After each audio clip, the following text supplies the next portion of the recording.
History books call them merchants. In reality, the East India Company was a militarized cult of greed that makes the mafia look like a charity. They owned a private army larger than the British Empire's, minted their own cash, and officially ran the world's biggest drug cartel just to buy tea. From building a 1,500-mile wall of thorns to shipping women like cargo, here are 33 bizarre facts about the corporation that looted the world. 1. If you think modern drug cartels like the one in Breaking Bad are ruthless, they are absolute amateurs compared to the East India Company, which was officially the largest drug trafficker in the history of civilization. While they projected an image of polite, tea-sipping gentlemen in powdered wigs, their business model was identical to a violent narco state. Because the Chinese had absolutely zero interest in buying British wool or goods, the company faced a massive trade deficit. Their villainous solution was to industrially grow vast amounts of opium in India and illegally smuggle it into China to deliberately hook the entire population. They literally created a nation of addicts just to balance their accounting books and buy affordable tea for Londoners. It was a state-sponsored international crime ring that destroyed millions of lives. Also, the British elite could enjoy a nice afternoon cuppa with a biscuit, completely ignoring the fact that their cozy ritual was funded by human misery. 2. We have all heard of the Great Wall of China, but the East India Company built something arguably much stupider and definitely pricklier, known as the Great Hedge of India. This was a literal wall of thorns, prickly pear bushes, and acacia trees that stretched for a staggering 1,500 miles across the country. That is roughly the distance from London to Constantinople, made entirely of sharp, painful plants. Why would anyone plant such a monstrous garden? Pure, unadulterated greed. The company held a strict monopoly on salt and wanted to tax every single grain consumed by the Indian population. So they grew this living green barrier to stop smugglers from moving salt without paying up. It was staffed by 12,000 customs officers who spent their entire careers watching bushes grow, proving that bureaucratic pettiness has absolutely no limits when tax revenue is on the line. 3. Real estate prices in Mumbai today are some of the most astronomical on the planet, but the East India Company pulled off the greatest property heist of all time by renting the entire island of Bombay for just 10 pounds of gold a year. In 1668, King Charles II received the islands as part of a wedding dowry from the Portuguese, but he quickly realized that managing a malaria-ridden swamp on the other side of the world was a massive administrative headache. So he leased the entire future metropolis to the company for virtually nothing. To put that in perspective, for the price of a cheap dinner or a standard Netflix subscription, the company secured a strategic deep-water port that would become the financial heart of India and their base for conquering the subcontinent. It remains the single most profitable landlord agreement in the history of capitalism. 4. If you think modern processed food is full of questionable chemicals, you should be horrified by what the East India Company was feeding the aristocracy in the 18th century. Before food safety laws existed, the British demand for tea was so high that company warehouses became notorious for selling fake tea to boost their profit margins. Unscrupulous dealers would take used tea leaves, mix them with floor sweepings, and then add a generous amount of sheep dung to increase the weight. To make this disgusting mixture look like fresh premium green tea, they dyed it with copper carbonate, which is essentially a toxic poison. So the wealthy British elite were sitting in their fancy parlors, sipping on hot toxic sheep poop and complimenting each other on the delightful earthy flavor, completely oblivious to the fact they were drinking barnyard filth. 5. When we talk about corporate power today, we worry about tech giants influencing elections. But the East India Company was in a league of its own because it possessed a private army double the size of the official British Royal Army. At its absolute peak, this corporation commanded over 260,000 soldiers, complete with their own cavalry, artillery, and navy. Imagine if Amazon or Walmart didn't just have security guards, but actually owned their own tanks, fighter jets, and had the legal right to declare war on sovereign nations. The shareholders in London could literally vote to invade a country over breakfast if it meant improving their quarterly earnings. They were not just a trading company, they were a heavily armed military superpower, masquerading as a merchant firm, blurring the line between business and brutal warfare. 6. Take a close look at the flag of the East India Company, and you might feel a sudden confusing urge to sing the Star-Spangled Banner. Their flag featured 13 red and white horizontal stripes with a Union Jack in the top corner, which looks suspiciously identical to the Grand Union Flag, the first flag of the United States. While historians love to debate the specific details, it is highly probable that the American founding fathers, including George Washington, were inspired by the company's symbol when designing their own national identity. It is the ultimate historical irony that the American revolutionaries, who were fighting a desperate war for freedom against British tyranny, likely copied their design homework from the logo of the biggest, most ruthless corporate monopoly the world had ever seen. 7. The company faced a weird logistical problem with lonely officers stationed in India, so they came up with a dehumanizing sociological solution known as the fishing fleet. Since there were very few British women in the colonies, the company encouraged boatloads of young single women to travel from England to India specifically to hunt for husbands among the wealthy company officers. It was basically a high-stakes, real-life version of The Bachelor, but on a boat in the 19th century. The cruelty lies in what happened if they failed. If a woman did not find a husband during the season, she was sent back to England on the next ship and given the humiliating label of a returned empty. They were treated like rejected cargo simply because they didn't marry a stranger within 6 months, marking them as social failures for life. 8. The East India Company stole so much wealth, treasure, and resources from the subcontinent that they actually changed the English language in the process.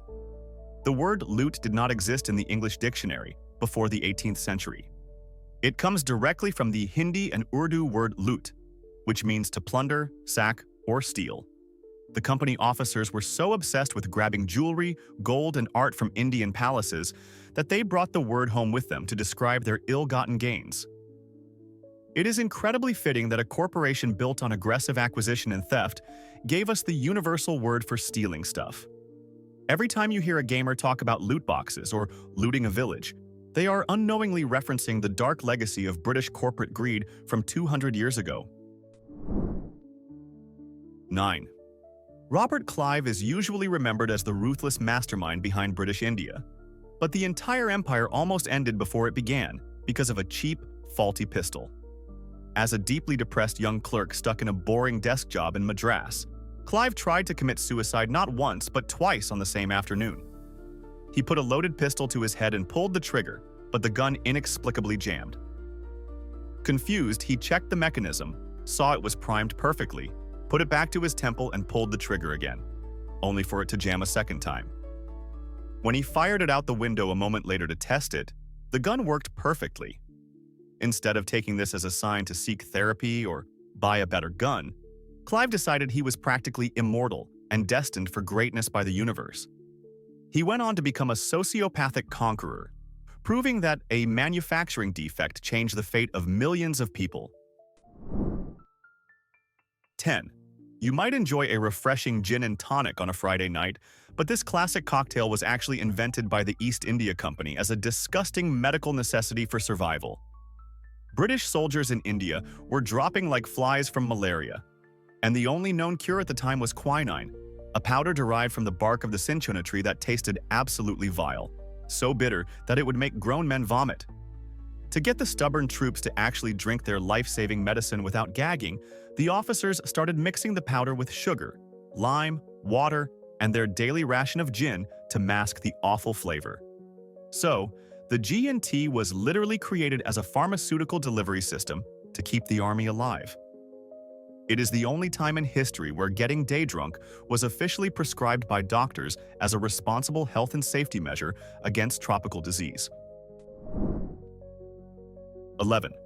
When Napoleon Bonaparte was finally defeated at Waterloo, the British government had a serious problem with where to put him, so they essentially rented a prison cell from a corporation.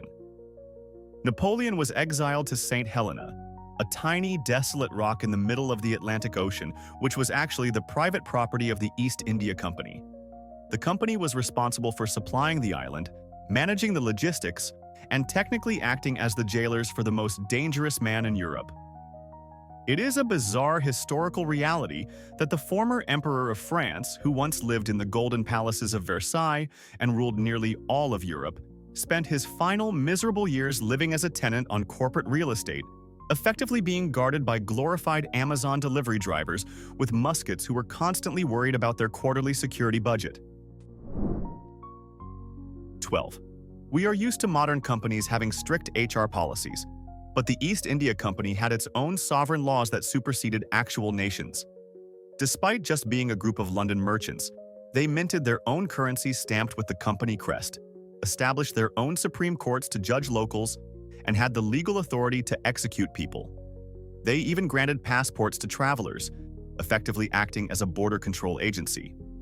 It created a terrifying legal gray zone where a profit-seeking board of directors acted as the king, the judge, and the executioner all at once.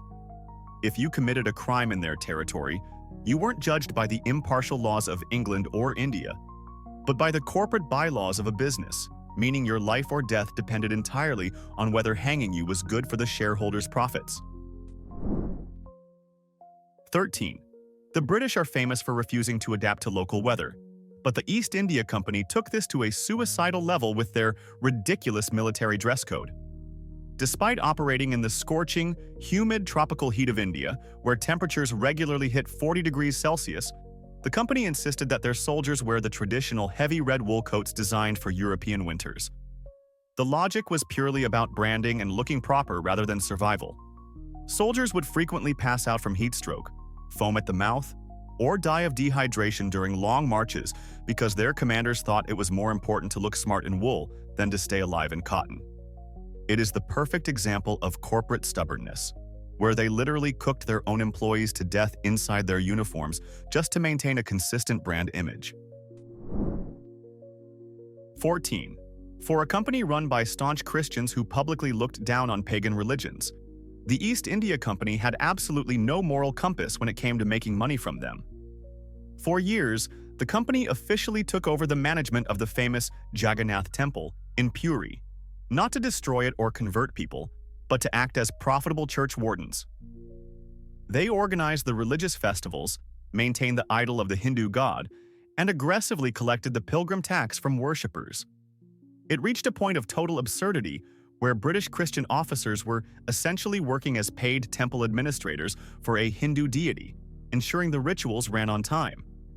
It proves that for the East India Company, the only god they truly worshipped was the gold coin, and they didn't care whose altar it came from as long as they got a cut.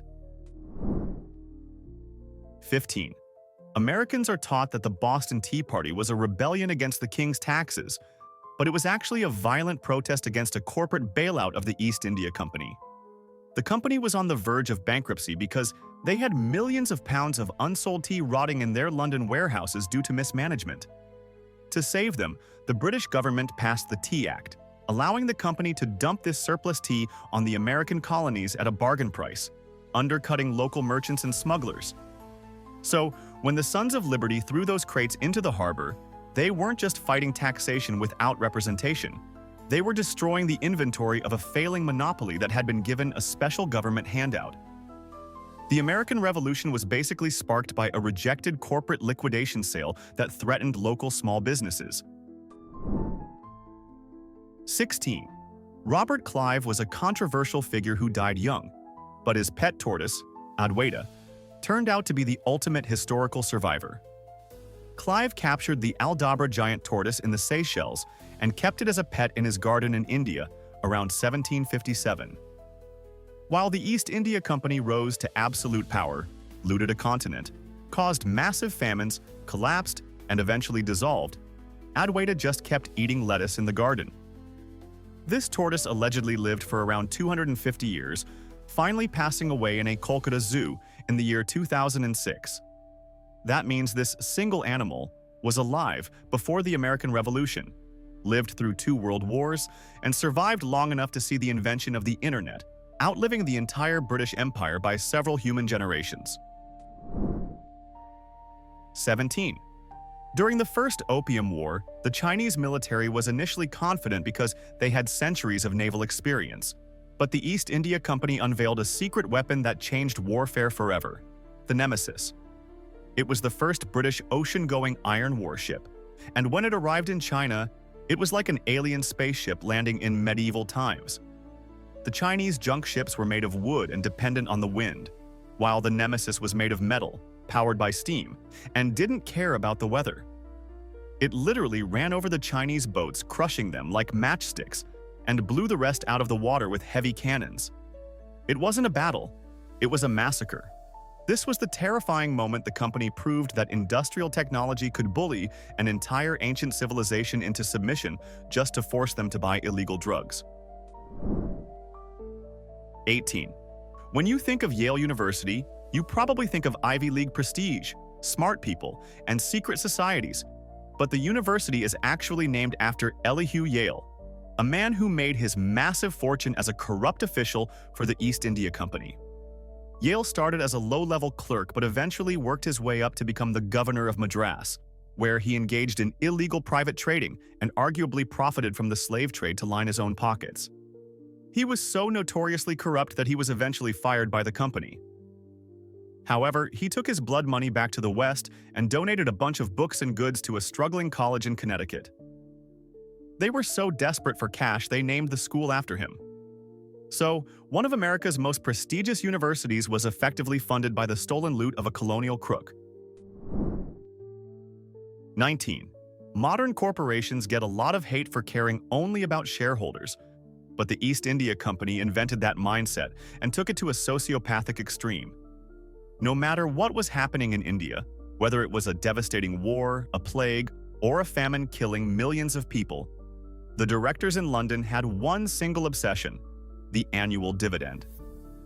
For years, they maintained a guaranteed payout of around 10% to their wealthy investors, regardless of the human cost. During the Great Bengal Famine of 1770, where 10 million people starved to death, the company actually increased tax collection to ensure the shareholders back home didn't lose a penny. It is a chilling reminder that for the EIC, human lives were just abstract numbers on a spreadsheet, and the profit margin always, without exception, came first. 20. Sir Stamford Raffles is celebrated today as the visionary founder of Singapore, but the story of how he got it is hilarious because he basically went rogue and ignored his bosses. The company directors in London specifically told him not to annoy the Dutch or acquire more territory because it was too expensive to manage. Raffles completely ignored them. He found a local sultan involved in a messy succession dispute, recognized him as the true ruler, and quickly signed a treaty to buy the island of Singapore for the company. When London found out, they were furious and wanted to fire him for disobedience. But by the time the slow mail arrived, Singapore was already making a fortune as a trading post. It proves that in the company, you could break every rule in the book as long as you made a profit by the end of the fiscal year. 21. The East India Company had a massive problem with pirates raiding their treasure ships, so they decided to hire a privateer to hunt them down. They chose a man named William Kidd, gave him a ship, and sent him off to clean up the Indian Ocean. This turned out to be one of the worst hiring decisions in corporate history. Once Captain Kidd got out to sea, he realized that hunting pirates was hard, dangerous work, but robbing ships himself was actually quite fun and profitable. So, instead of stopping the pirates, he joined them and became one of the most notorious pirates of all time. The company effectively funded the startup costs for the very criminal they were trying to catch.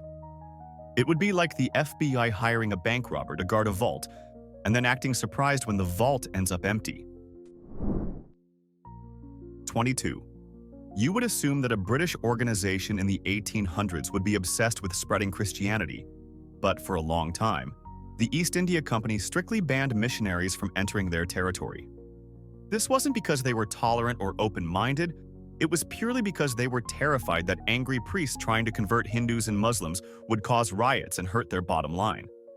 They famously stated that they would rather have a stable prophet than a saved soul. They deported priests and refused to let them on their ships. It is a rare moment in history where corporate greed actually enforced a strange kind of secularism, simply because religious conflict was considered a bad user experience for the business model of exploiting the locals. 23. The Koh-i-Noor diamond is the crown jewel of the British monarchy, sitting in the Tower of London today. But the story of how the company got it is like a scene from a bullying movie. After conquering the Punjab region, the company forced the ruler to sign a treaty handing over the diamond to Queen Victoria. The problem? The ruler was Duleep Singh, a frightened 10-year-old boy. The company officials separated this child from his mother, surrounded him with intimidating soldiers and diplomats, and coerced him into signing away his kingdom and his family's greatest treasure. They didn't win the diamond in a battle or buy it. They basically mugged a fourth grader for his lunch money, except the lunch money was the most valuable gem on earth and a symbol of his nation's sovereignty. 24. The East India Company grew so incredibly large that they couldn't just hire random people anymore. They needed a steady stream of professional administrators to run an empire. So they built their own private college in England called Haileybury. It was basically Hogwarts for colonial bureaucrats. Young men, usually from wealthy families, were sent there to learn Indian languages, law, and how to be a proper ruler before being shipped off to govern a district in India. It was an entire educational institution designed solely to churn out corporate middle managers for a governing machine. If you ever wonder how the British maintained such a stiff upper lip, it's because they went to a boarding school specifically designed to teach them how to repress their emotions and collect taxes efficiently. 25. We tend to think of the East India Company as tea merchants, but their true power lay in their absolute monopoly on violence through the control of saltpeter. Saltpeter is the key ingredient in gunpowder, and the best quality supply in the world was found in the soil of Bengal, which the company owned. This meant that for decades they essentially decided who in Europe was allowed to shoot a gun. During the Napoleonic Wars, while Britain was fighting for its life against France, the company was the one supplying the gunpowder to the British Army.